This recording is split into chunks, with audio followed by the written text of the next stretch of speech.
je m'appelle Ángela Martínez Ortiz et je travaille comme chercheuse postdoctorale au département de chimie moléculaire de l'Université Grenoble-Alpes.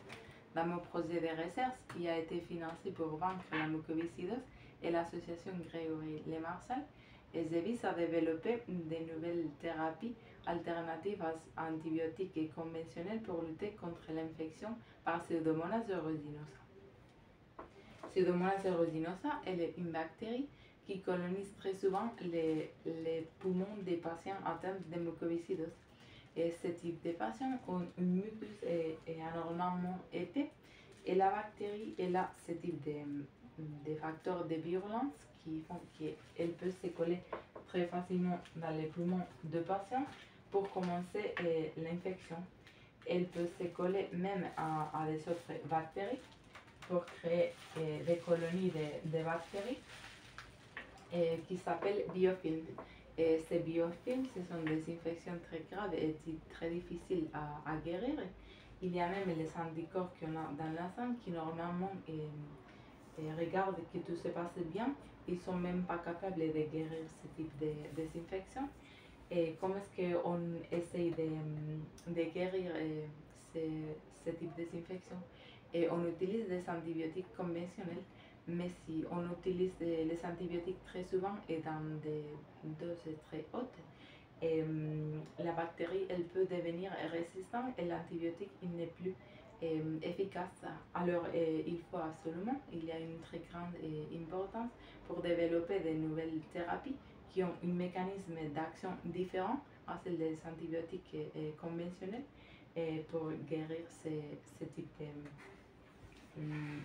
d'infection. Et dans notre laboratoire, on développe ce type de molécules. Elles s'appellent les molécules recruteuses d'anticorps. Elles ont deux fonctions différentes, une par là et une autre par là. La première des fonctions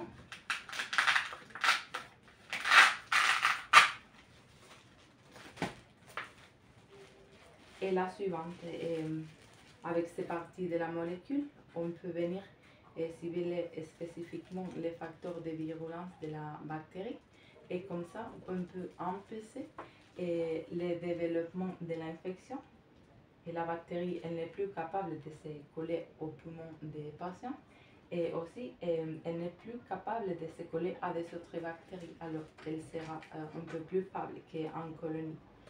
Et comme deuxième fonction de notre molécule, avec ces parties, on est capable de recruter les anticorps qu'on a dans la sang. Et après que le complexe ternaire et bactéries, molécules, anticorps est formé, le système immunitaire il est activé pour tuer la bactérie. Et comme ça, on a les deux fonctions. La première, on empêche le développement de l'infection et la formation des biofilms. Et comme deuxième fonction, on sera capable de tuer la bactérie. Et voilà les projets qu'on est en train de développer. Et comme petit message pour les patients et ses proches, j'espère et je suis très contente de pouvoir apporter mon petit grain de sable pour contribuer, pour améliorer la qualité de vie des patients.